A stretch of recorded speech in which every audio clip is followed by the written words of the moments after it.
Kembali dengan 1 jam lebih dekat. Mas Idris, tadi ada satu yang ingin saya ajak Anda untuk memberi komentar, yaitu ketika Anda menggunakan baju tentara dengan pangkat kalau tidak salah letkol. Anda tentara.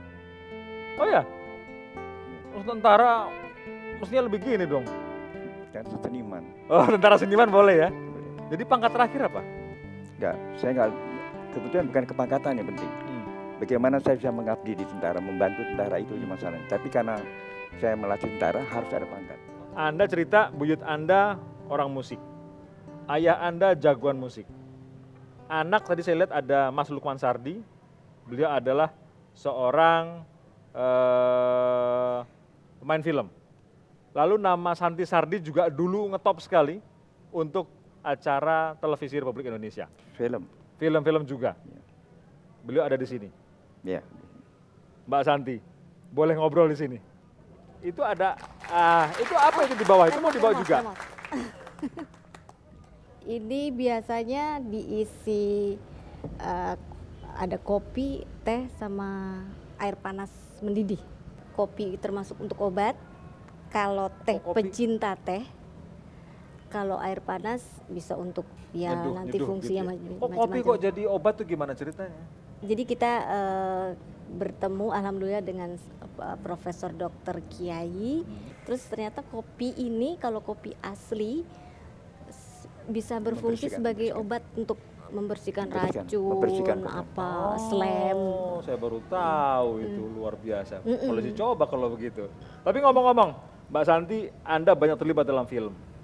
Apakah Anda merasa itu adalah hasil didikan orang tua atau Anda nemu-nemu sendiri?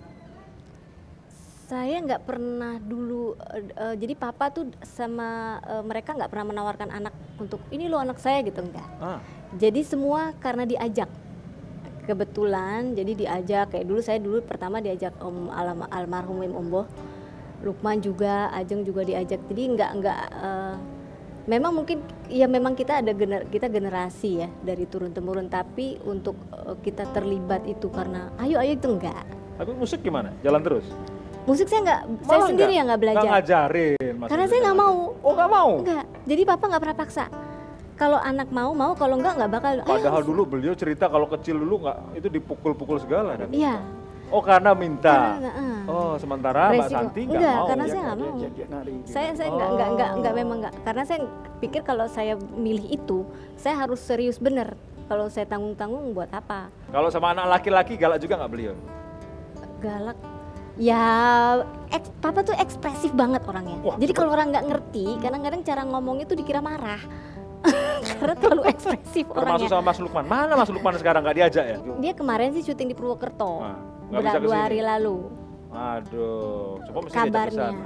Dia belajar biola, Dia belajar biola. Iya, YPM. Katanya ada film yang menggunakan Mas Lukman bermain biola. Kita lihat tayangannya. Sesuai dengan perintah Allah dalam surat Ali Imran 104. Wal takum minkum ummatun yad'una ilal khair wa ya'muruna bil ma'ruf wa yanhauna 'anil munkar wa ulaika humul muflihun. Film Sang Pencerah, Mas Lukman ada di situ. Itu bisa main ya? Dia memang lulus. YPM lulus. Oh, YPM lulus. Yang ngajarin nggak masuk? Enggak, saya hanya di rumah. Kontrol aja. Dan sekarang nggak bisa datang. Nggak tahu deh. Aduh, sayang sekali. Lah ini dia. Mas Lukman, senang bertemu Anda. Katanya nggak bisa nongol. Bisa dong, bisa. Bisa nongol demi bapaknya nih. Ke Purwokerto kemarin. Baru pulang. Soalnya. Sampai Marahin Tadi dong. malam. malam. Marahin dong, marahin.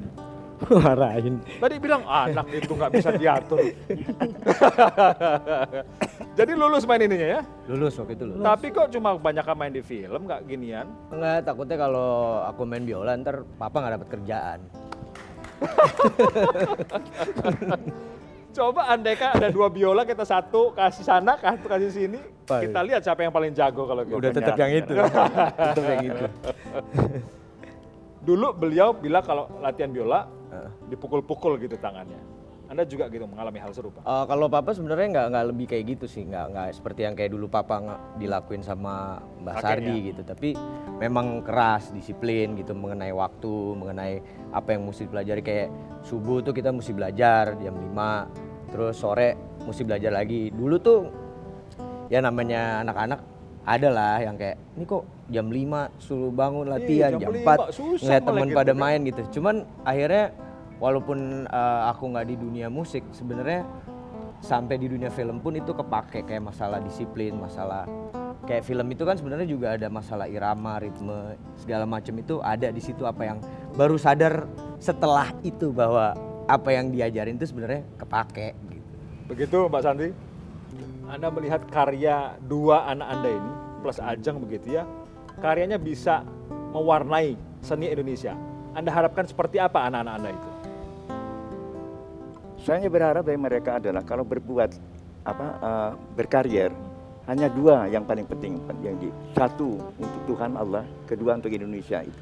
Wow, jadi bukan untuk kita beli aplaus dulu. Tapi kan kalau misalkan sekarang Mas Lukman main film, ada produsernya, ada yang ngasih duit. Mbak Santi juga di film, ada produsernya ngasih duit. Itu kan untuk uang. Ya, Terus gimana menerjemahkan untuk Yang Maha Kuasa dan untuk bangsa? Kan juga orang butuh makan, orang butuh eksistensi. itu kan otomatis kan, bagaimana kita melihat, mensyukuri itu kan. Kalau kita mensyukuri itu kan ada jalannya, jalan keluar. Kalau tidak mensyukuri ya jadi nggak karu-karuan. Kalau Mas Lukman gimana Lukman. menerjemahkan beliau sekarang? Masih main. Ini ngomong-ngomong karena baru datang langsung ya, belum sempat mandi ya. Kalau Sampai jenggot belum terjemahinnya dicukur sih, tuh coba. sebenarnya bukan sesuatu yang simpel juga, tapi bahwa setiap mengerjakan sesuatu ya memang orang perlu uang. Kita nggak bisa pungkirin perlu uang. Betul. Tapi di balik uang itu kan, kalau saya berpikir bahwa yang paling penting bukan kita selalu menghasilkan uang, tapi kita juga punya karya.